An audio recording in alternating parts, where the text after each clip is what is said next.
One Championship is returning to the Lusail Sports Arena in Qatar for 1171 on February 20th. We spoke about this in the latest episode of the One Report. If you are watching this soon after it's been uploaded, but now we have the official confirmation of the two title fights that will be topping this bill. I mentioned in said episode of the One Report that I posted yesterday at the time of recording this video that there had already been some kind of reports and things that these would be the two title fights we were going to get, but I would wait for an official confirmation that would probably be posted by the time you were watching Monday's episode of the One Report, episode 13, I believe it was. And yeah, that is exactly what happened. I think I clicked upload on that video to YouTube as One Championship officially announced these title fights. But I said we would get round to them when they were officially announced and give my opinion on them there. So that is what we are here to do today, because in the main and co-main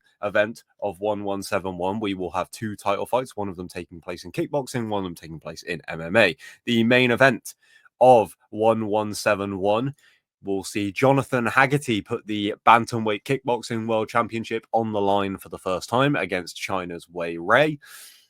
And in the co-main event, it will be the Strawweight Championship unification bout trilogy between Joshua Pacio and Jarred Brooks. Let's talk about these one at a time. And I don't want to just... I'm excited for this event. Just to get that out of the way. Because it's in Qatar, you're going to get a pretty big card here. Hopefully some names that we haven't seen in some time. I mean Pacio for one, and to some extent Wei Rui. But what I mean by that is some names that maybe we haven't seen compete in like a year or something like that. I would like to see potentially a Roberto Soldich on this card. I'm trying to think of names off the top of my head, which is maybe not the best thing to do. We'll chat about this a little bit later, but we're going to have Martin Nguyen on this card. Some of these guys that, yeah, we just haven't seen in a little bit of time, and it would be good to see some of them featured here. So I am looking forward to this card because of that. Although I don't know if this is the kind of announcement that has got me counting down the days until this card. And I will use this. Maybe it's not fair to compare them because this is the second time that one are going to Qatar, specifically this venue, the Lusail Sports Arena. The first event we had here was 1166, which took place earlier this year in March. And though you could say that that was the first of the Qatar cards, so it was a very big deal, that card felt so much bigger, at least in terms of the title fights. I'm not saying I don't know what the rest of the card is going to be. It could end up being far better in terms of the depth of the card, the fights on offer, than the 116 card. 1166. That is so hard to say. That card looked very good on paper. It had three title fights, if you don't remember. They were all MMA rematches. You had Brooks versus Pacio 2, you had Tang Kai versus Tan Lee 2, and you had Anatoly Malakin versus Renier Derrida 2.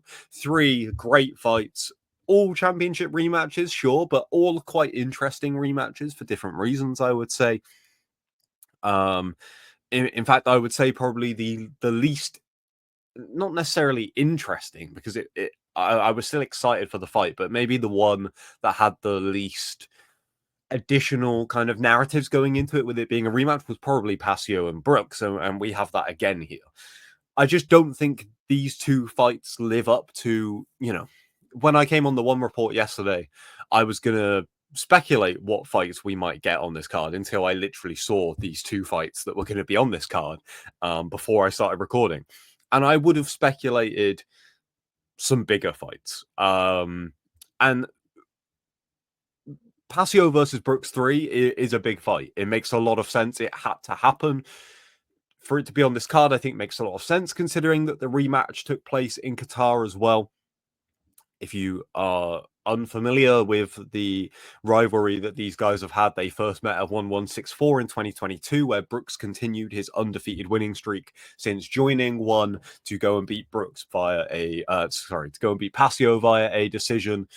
They ran it back at 1166 earlier this year, where Brooks was disqualified for spiking Joshua Pacio right at the start of the fight, losing the title in the process. Pacio then suffered a pretty substantial injury shortly after, which has kept him out for, just under a year.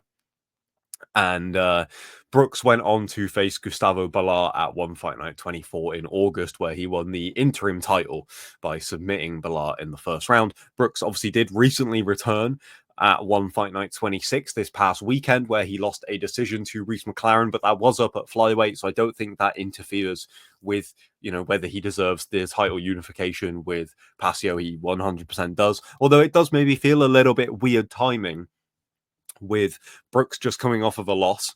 And Pacio, I'm a little bit surprised by the time frame. If you'd asked me to predict the fights that we might get on this card, I don't think I would have picked this one with it being in February. Maybe if it was March, it would have seemed a little bit more feasible, but I don't think he's long returned to training. So it seemed a little bit unrealistic that he will be back by this point. But I suppose he's got a good few months still to train for this one. So I would have expected it to have been a little bit later, but maybe with one having this card coming up, I would imagine he hopefully got told ahead of time, and so he's had a bit more time to prepare than the 2 months or so that we currently see laid out in front of him. So I think this fight makes a lot of sense. Does it? It has to happen. And so whether it's the most exciting fight that's there or not, it has to happen. And also, if we're being realistic, it is probably the best fight in the strawweight division. You look at the opponents that Brooks has beaten, the opponents that Pacio has beaten. I think they are the two top guys at strawweight. And even then, I think Brooks is the top guy at strawweight. Obviously, he does have, his one and only loss at strawweight is to Pacio, but it was a disqualification.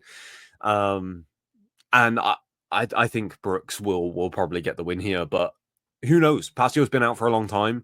Would you expect him to come back better? I don't know. After a pretty substantial injury, and like I said, potentially coming back a little bit sooner than you would expect. But I think this is a good fight. It's not, I said in the episode, the One Report, I'm probably going to make a list of the things I want to see the most in one championship throughout 2025.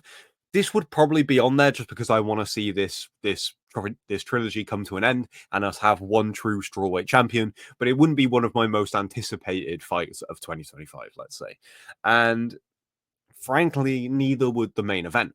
Jonathan Haggerty, I'm a big fan of Jonathan Haggerty. I think it makes a lot of sense for him to headline this card. Personally, I think there are better matchups, more exciting matchups for him. I thought that, we basically found out a good few weeks ago now that Haggerty had already signed to defend his bantamweight kickboxing title, although we didn't know the exact date or opponent yet. I assumed that it would be Elias Enahachi, who, of course, returned recently. I should have pulled up Enahachi's record here. Well, we will do that just now.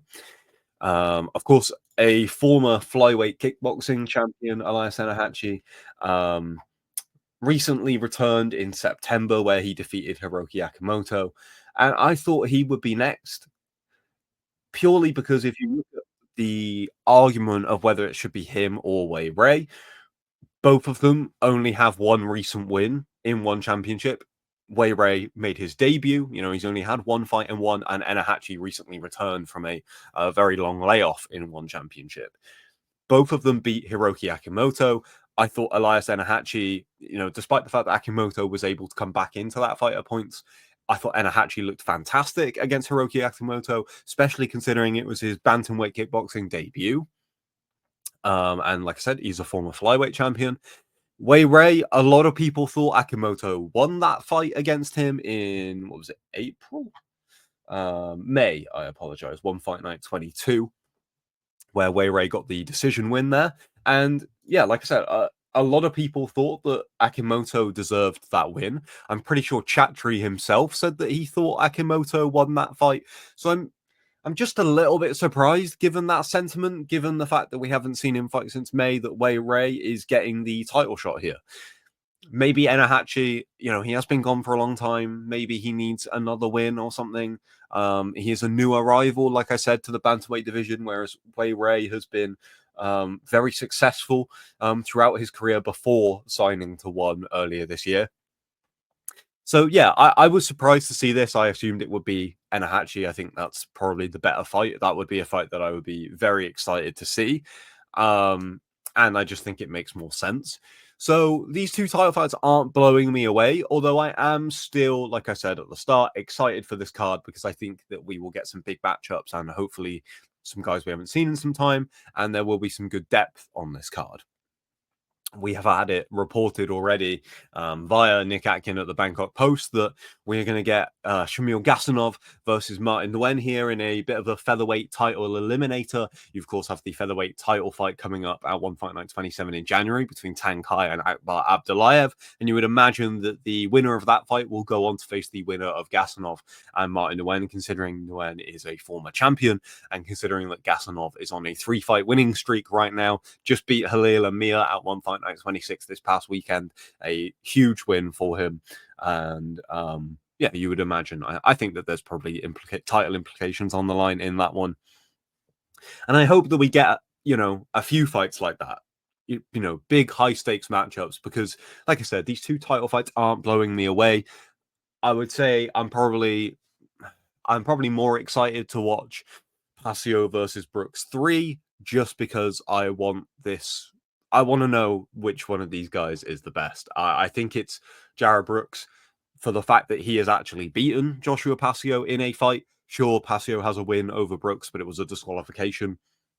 And it was a disqualification in a fight that I thought Brooks started incredibly well in as well. So that also has to be taken into consideration. Let me know what you guys think in the comments below. Am I being a little bit down on this card? I don't feel like I've seen a ton of excitement. And that's not to say that these are like bad title fights. I will watch both of these. I'm sure both of them will be entertaining contests. I just think there is maybe better options, more exciting options. And compared to what we got last year with 1166, I don't think it lives up to those expectations, but we do have a long way to go until this card. I'm sure we will get some good matchups, and maybe I will change my tune. What do you guys want to see on this card 1171 at the Lusail Sports Arena in Qatar? What are you feeling about these title fights? Predictions for these two title fights? Does Haggerty keep hold of the Bantamweight Kickboxing title? Who comes out on top in the Strawweight Trilogy title unification? Let me know. I will see you soon. Until then, peace.